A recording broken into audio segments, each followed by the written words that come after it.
እንደምን አላችሁ? እኔ አለው እግዚአብሔር ይመስገን ደህና ነኝ። ዛሬም በጠቃሚና በአዲስ ፕሮግራም በድጋሜ ተገናኝተናል። ቅመማ ቅመሞች ለምግብ ጣዕምን ከመጨመር ባለፈ እጅግ በጣም ብዙ ፋይዳ ወይም ጥቅም አላቸው። ብዙዎቹ የምግብ መፈጨትን የሚረዱ፣ ብግነትን የሚቀንሱ፣ የሆድ ውስጥ ባክቴሪያን የሚያመጣጥኑ እናም የአንጀት ግድግዳን የሚያጠናክሩ ኃይለኛ የእጽዋት ውህዶችን ይዘዋል። ትክክለኛዎቹን ቅመሞች አዘውትሮ መጠቀም እንደ ጋዝ መከማቸት፣ የምግብ አለመፈጨትናም የምግብ መፈጨት ችግሮችንም ለመከላከል ይረዳል። በዚህ ቪዲዮ ላይ የሆድ ዕቃ ወይም ደግሞ የአንጀት ጤናን የሚረዱ 10 ኃይለኛ የሆኑ ቅመሞችንናም በየቀኑ የምንጠቀምባቸው መንገዶችን እነግራችኋለሁኝ። አንደኛ ዝንጅብል ነው። ዝንጅብል ለምግብ መፈጨት ከሚረዱ ኃይለኛ ቅመሞች ውስጥ አንዱ ነው። ለዘመናት የምግብ መፈጨትን ለማሻሻል እናም የሆድ ውስጥ ምቾት ማጣትን ለመቀነስ ጥቅም ላይ ውሏል። ዝንጅብል ጂንጀሮል እናም ሾጋኦል የተባሉ ውህዶችን የያዘ ሲሆን እነዚህም የምግብ መፈጨት ኢንዛይሞችን ያነቃቃሉ፣ ሆድ ቶሎ ባዶ እንዲሆን ወይም ምግብ እንዲፈጭ ያደርጋሉ፣ ጋዝና የሆድ መነፋትን ይቀንሳሉ፣ የአንጀት መቆጣትን ወይም ኢንፍላሜሽንን ያረጋጋሉ። በተጨማሪም ምግብ በአንጀት ውስጥ በቀላሉ እንዲጓዝ በማድረግ የምግብ አለመፈጨትንም ይከላከላል። ዝንጅብልን ለመጠቀም ትኩስ ዝንጅብልን በሻይ ውስጥ መጨመር፣ በሾርባ ወይም ደግሞ በወጥ ውስጥ በስሙዚ ውስጥ ቀላቅሎ መጠጣትና ከከባድ ምግብ በኋላ ትንሽ ቁራጭን ማኘክ። ከምግብ በኋላ የዝንጅብል ሻይን መጠጣት ቀላሉና የተሻለው የጤና ልምድ ነው። ሁለተኛ እርድ ነው። እርድ በባህላዊ ሕክምና ውስጥ በስፋት ጥቅም ላይ የሚውል ኃይለኛ የሰውነት ብግነት ወይም ደግሞ ኢንፍላሜሽንን የሚከላከል ቅመም ነው። በእርድ ውስጥ ያለው ንቁ ውህድ ኩርኩሚን ሲሆን የአንጀት ግድግዳ መቆጣትን ይቀንሳል፣ ጤናማ የአንጀት ባክቴሪያዎችን ይደግፋል፣ ለምግብ መፈጨት የሚረዳውን የሐሞት ምርትን ያሻሽላል፣ የአንጀት መከላከያ ሽፋንን ይጠብቃል። እነዚህ ቅመሞች የምግብ መፈጨት ችግር ላለባቸው ሰዎች በእጅጉ ይረዳሉ። እርድን ለመጠቀም በሾርባ እናም በሩዝ ላይ መጨመር፣ በሞቀ ወተት ወይም ደግሞ በእጽዋት መጠጦች ውስጥ ቀላቅሎ መጠጣት፣ በተጠበሰ እንቁላል ላይ መነስነስ፣ ሰውነታችን በደንብ እንዲመጠው ታዲያ ከቁንዶ በርበሬ ጋር አብሮ መጠቀም ያስፈልጋል። ሶስተኛ የእንስላል ፍሬ ነው። የእንስላል ፍሬ የምግብ መፈጨት ምቾት ማጣትን ለማስታገስ የታወቀ ነው። የእንስላል ፍሬ እነዚህን የሚያደርጉ ተፈጥሯዊ ዘይቶችን ይዟል። የአንጀት ጡንቻዎችን ያዝናናሉ፣ የጋዝ መፈጠርን ይቀንሳሉ፣ የሆድ መነፋትንም ያስታግሳሉ፣ ከከባድ ምግብ በኋላ መፈጨትንም ያሻሽላሉ። የእንስላል ፍሬን ለመጠቀም ከምግብ በኋላ ግማሽ የሻይ ማንኪያን መጠቀም፣ በእጽዋት ሻይ ውስጥ መጨመር፣ ከአትክልትና ከሾርባ ጋር አብሮ ማብሰልም ይቻላል። አራተኛ ከሙን ነው። ከሙን የምግብ መፈጨትን ለማነቃቃት ከሚረዱ ምርጥ ቅመሞች ውስጥ አንዱ ነው። ከሙን የምግብ መፈጨት ኢንዛይሞች እንዲመረቱ በማድረግ ምግብ እንዲሰባበር ይረዳል።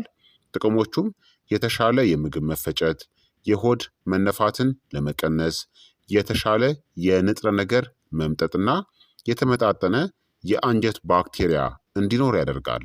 ከሙንን ለመጠቀም በምስርና በባቄላ ምግቦች ላይ መጨመር፣ በአትክልት ምግቦች ውስጥ መጠቀም፣ በሾርባ ወይም በሶስ ውስጥ መደባለቅ።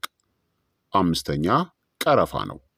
ቀረፋ ጣፋጭ ቅመም ከመሆኑ ባለፈ የምግብ መፈጨት ጤናንም ይደግፋል።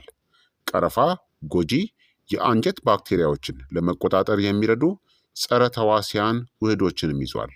በተጨማሪም የጋዝ መፈጠርን ይቀንሳል፣ ጤናማ የደም ስኳር መጠንን ይደግፋል፣ የምግብ መፈጨት ኤንዛይሞችን ስራን ያሻሽላል።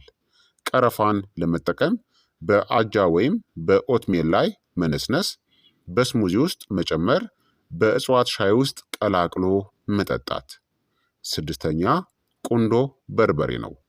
ቁንዶ በርበሬ የምግብ መፈጨትን ያሻሽላል፣ እንዲሁም ንጥረ ነገሮች በሰውነት ውስጥ እንዲመጠጡም ይረዳል። ቁንዶ በርበሬ ፒፔሪን የተባለ ውህድን የያዘ ሲሆን እሱም የምግብ መፈጨት ኢንዛይሞችን ያነቃቃል፣ የንጥረ ነገሮችን መምጠጥ ያሻሽላል፣ የጨጓራ አሲድ ምርትንም ይደግፋል። ቁንዶ በርበሬን ለመጠቀም በምግብ ላይ አዲስ የተፈጨ ቁንዶ በርበሬን መጨመር፣ ከእርድ ጋር አብሮ መጠቀም፣ በአትክልትና በእንቁላል ላይ መነስነስም ትችላላችሁ። ሰባተኛ የድንብላል ፍሬ ነው። ድንብላል በምግብ መፈጨት ስርዓት ላይ ረጋ ያለ ሲሆን ለተለያዩ የምግብ መፈጨት ችግሮችም በስፋት ጥቅም ላይ ይውላል። ድንብላል እነዚህን ይረዳል። የሆድ ቁርጠትን ይቀንሳል፣ የምግብ መፈጨትን ያሻሽላል፣ የአንጀት መቆጣትን ያረጋጋል፣ የሆድ መነፋትንም ያስታግሳል። ድንብላልን ለመጠቀም የድንብላል ፍሬ ሻይን አፍልታችሁ መጠጣት ትችላላችሁ። በሾርባ እናም በወጥ ውስጥም መጨመር ይቻላል። ፈጭቶ እንደ ቅመም በምግብ ማብሰያነትም መጠቀም ይቻላል። ስምንተኛ ሄል ነው። ሄል ለምግብ መፈጨት ባለው ጥቅም የተነሳ የቅመሞች ንግስት ተብሎም ይጠራል። ሄል የምግብ መፈጨት ጤናን በእነዚህ መንገዶች ይደግፋል። የምግብ መፈጨት ጭማቂዎችን ያነቃቃል፣ የጨጓራ አሲድ መዛባትን ይቀንሳል፣ የሆድ መነፋትንና ጋዝን ያነቃቃል፣ የአንጀት እንቅስቃሴንም ያሻሽላል።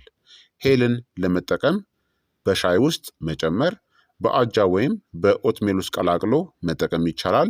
በሩዝ ምግቦች ውስጥም መጨመር ትችላላችሁ። ዘጠነኛ ቅርንፉድ ነው። ቅርንፉድ የሆድ ዕቃን ጤና በእነዚህ መንገዶች ይደግፋል።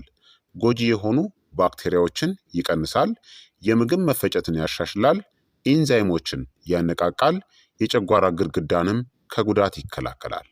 ቅርንፉድን ለመጠቀም በእጽዋት ሻይ ውስጥ መጨመር ትችላላችሁ። በሾርባ ወይም በወጥ ውስጥ መጠቀም ይቻላል።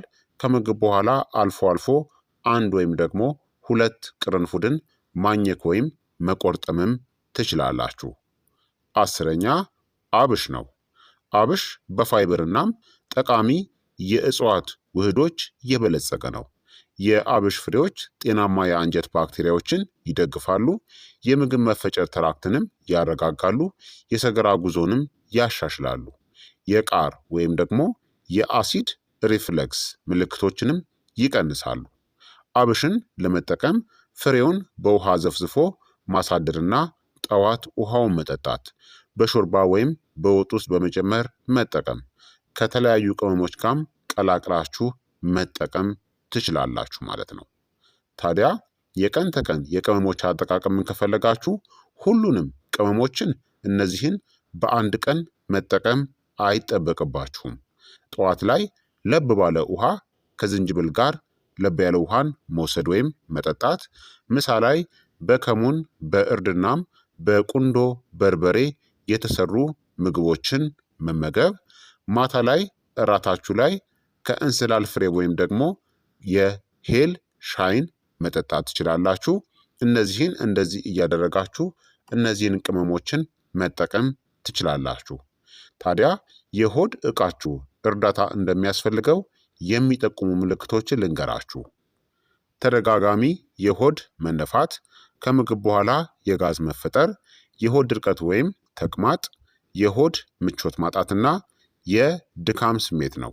በአጭሩ ለሆድ ዕቃ ጤና ተመራጭ የሆኑ ቅመሞች ዝንጅብል፣ እርድ፣ የእንስላል ፍሬ፣ ከሙን፣ ቀረፋ፣ ቁንዶ በርበሬ፣ ድንብላል፣ ሄል፣ ቅርንፉድ እናም አብሽ ናቸው።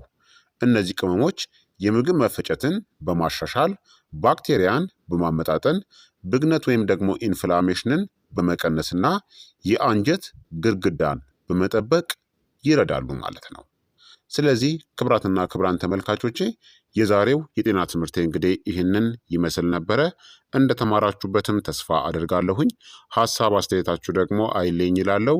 ይህ የጤና ትምህርት ለበርካታ ሰዎችም እንዲደርስ ሁላችሁም በቅንነት ላይክና ሼር በማድረግ ሌሎችንም አስተምሩ፣ አሳውቁ እላለሁኝ። ጥያቄያችሁን በኮመንት ላይ አስፍሩልኝ፣ መልስላችኋለሁኝ። በቀጣይ የጤና ትምህርት እስከምንገናኝ እኔንም እናንተንም ቸር ያቆየን። መልካም ጊዜ፣ መልካም ቆይታ። ቻው ቻው።